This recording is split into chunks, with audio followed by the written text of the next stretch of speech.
Bueno, último tema de la materia, vamos a hacer un vistazo de los que son los archivos. Hasta ahora, toda la información que manejamos en cualquier lenguaje, en cualquier programa, puede ser mucha información, podemos tener vectores con miles de posiciones, registros enormes, pero está todo en la memoria. Detenemos el programa, se acaba el programa, toda esa información se borra. Entonces, claramente hay que tener un lugar donde guardar información que se sostenga en el tiempo para que yo, en otro momento que vuelva a utilizar el programa, recupere toda esa información y pueda seguir a partir de ahí y no tenga que empezar todo de cero. ¿De acuerdo? Ese lugar donde guardamos información lo vamos a llamar archivos. Bien, hay dos clases de archivos básicamente para empezar a hablar. Los archivos lineales secuenciales, que son prácticamente de texto, o los archivos que son estructurados. Yo se lo voy a mostrar con un simple ejemplo. Yo estoy grabando estas clases, estoy usando el programa Zoom, hay un archivo de configuración y lo voy a abrir. ¿Ven? Bien. Lo abrí con el bloc de notas, ¿de acuerdo? Porque yo sé que el contenido es texto.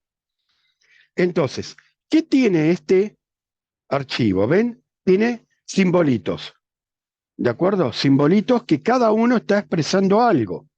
Cada uno está expresando algo.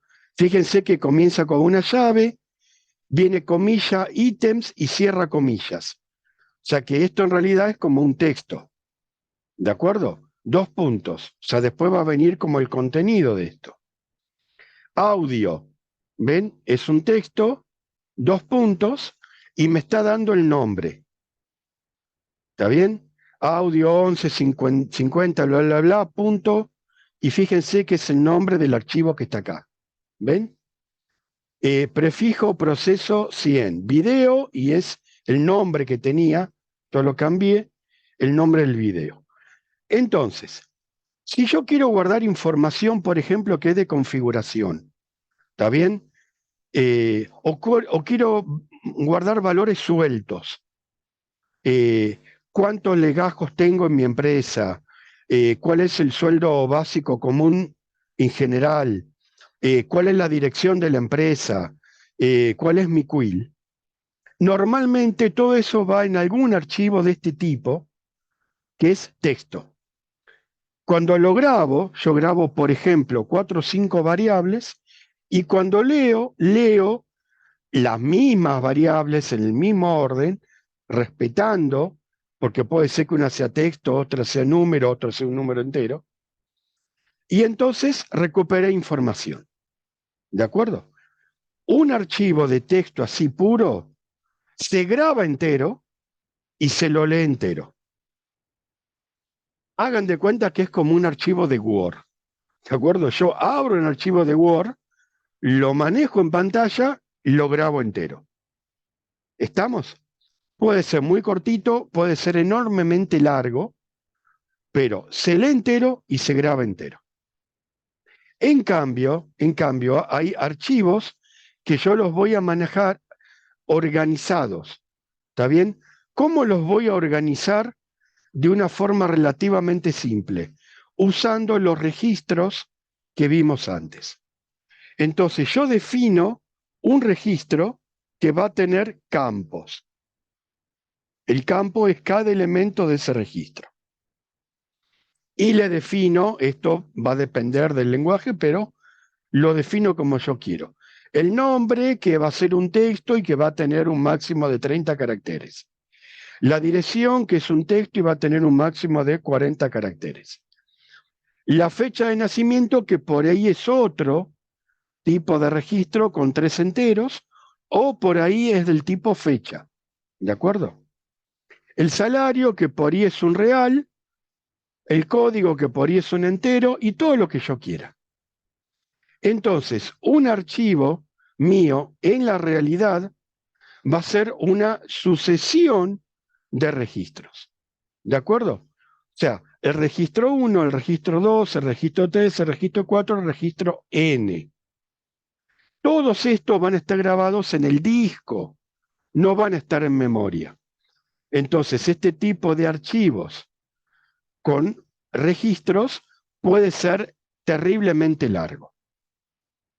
¿Cuál es la ventaja de este tipo de archivos? Que puedo guardar muchísima información. Los que son tipo texto, no. Como lo tengo que grabar entero y leer entero, tengo que tener suficiente capacidad en la memoria para leer el archivo entero. En cambio, un archivo de este tipo, no. Yo trabajo de a un registro por vez. A su vez, dato técnico, un registro tiene un ancho fijo, sí o sí, porque si, por ejemplo, este me ocupa 30, y este 45, y este 6, y así cada uno, yo digo, bueno, este registro me ocupa, supongamos, 100 bytes de ancho. Entonces, mi primer registro va a ir de la posición 1 a la posición 100 en ese archivo físico. El segundo registro va de la 101 a la 200. El tercero de la 301 a la 400. Entonces, si yo le digo al programa, abrí el archivo que se llama suscriptores y tráeme el registro 1528. Es una cuenta sumamente fácil. 1528, ¿está bien?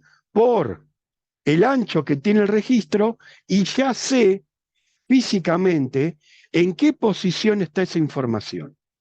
Entonces, aunque el archivo tenga 28 gigas de datos y sea terriblemente largo, yo hago un acceso directo, esa es la palabra clave, hago un acceso directo al registro que yo quiero, lleva muy poco tiempo en la computadora porque no es que tiene que pasar por todos los anteriores, va directamente a ese y me trae el registro.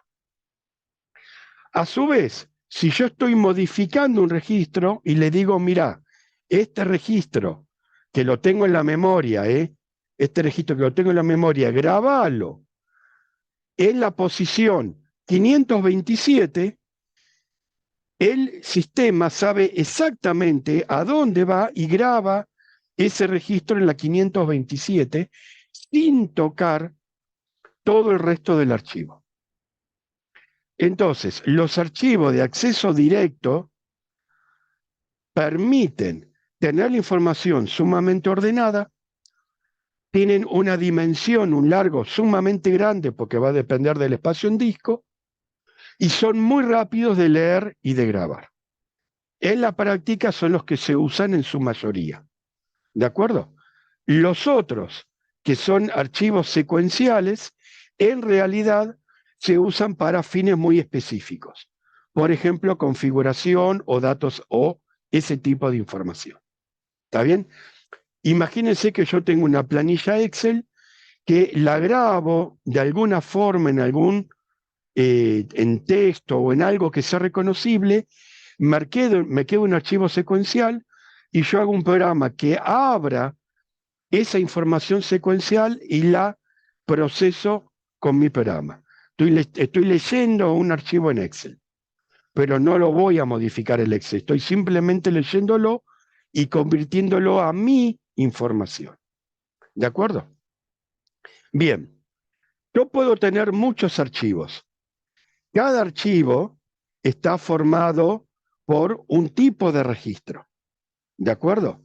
Cada tipo de registro está formado por campos y puede ser que un campo en particular tenga subcampos. Por ejemplo, si es del tipo texto, va a tener caracteres. ¿De acuerdo? Un conjunto de archivos lo vamos a llamar base de datos. ¿Está bien? Ustedes van a tener en segundo año materias específicas de diseño de base de datos. Entonces, toda mi información va a estar en una base de datos monstruosa y ahí yo después la voy diseñando. ¿En qué archivos necesito para mi base de datos? ¿Qué tipo de registros tiene cada una de esas bases de datos? ¿Qué campos almacena cada uno de los registros de cada uno de los archivos de esa base de datos? Y así voy avanzando. ¿De acuerdo? Este diseño obviamente tiene que ser sumamente ordenado, porque si no grabo información que me es importante, después no tengo con qué trabajar, y si grabo información de más que no me sirve para nada, estoy desperdiciando un lugar en el disco y a su vez va a ser un tiempo de procesamiento desperdiciado. ¿De acuerdo? Bien, todo esto en realidad ya lo dejo, ¿está bien?, para un análisis más profundo que excede a esta materia. Pero sí, por favor, lean y vean qué es cada uno de estos. Si yo digo, ¿cómo está compuesto un archivo directo? Bueno, está compuesto por un diseño de un registro donde yo puedo tener n registros adentro de un archivo, numerados normalmente de 1 a n. Cada registro está formado por campos, que es como si fueran variables, pero los llamamos campos, porque a su vez alguno de esos campos puede tener un subdiseño, y por ejemplo los que son texto son cadenas de caracteres. ¿De acuerdo? Fíjense que cuando yo diseño un registro, yo no puedo guardar una variable nombre y no darle un ancho. Y no, que sea las letras que sea. Ya se me hace muy difícil, porque si no le doy un ancho, no tengo un ancho total de registro, que tiene que ser siempre el mismo. Si todos los registros no miden lo mismo y miden cosas distintas, me es imposible hacer el acceso directo a un registro. Yo quiero ir al 1000. ¿Y cómo sé dónde está ubicado si los anteriores no sé cuánto miden? No tengo forma, y la única sería hacer un acceso secuencial, leer todos hasta llegar al 1000, y eso sería de un tiempo de procesamiento infernalmente alto. No existe. Por eso normalmente son todos campos con un ancho definido. ¿De acuerdo? Bien, hasta acá entonces, por favor, lean todo. Los factores de bloqueo se usan cuando trabajamos en redes. Está bien, una base de datos es compartida por muchas personas, pero por ejemplo, hay dos personas que están modificando al mismo tiempo a un mismo empleado. ¿Y a cuál le doy bolilla? ¿A este o a este otro? Entonces ahí aparece el bloqueo. ¿Está bien? Mientras un registro está bloqueado, lo bloquea una persona y los otros no lo pueden modificar hasta que esa persona no termina. Eso ya es manejo de redes. ¿De acuerdo? Bueno, ahí viene la explicación de lo que es un secuencial, un direccional y todo eso.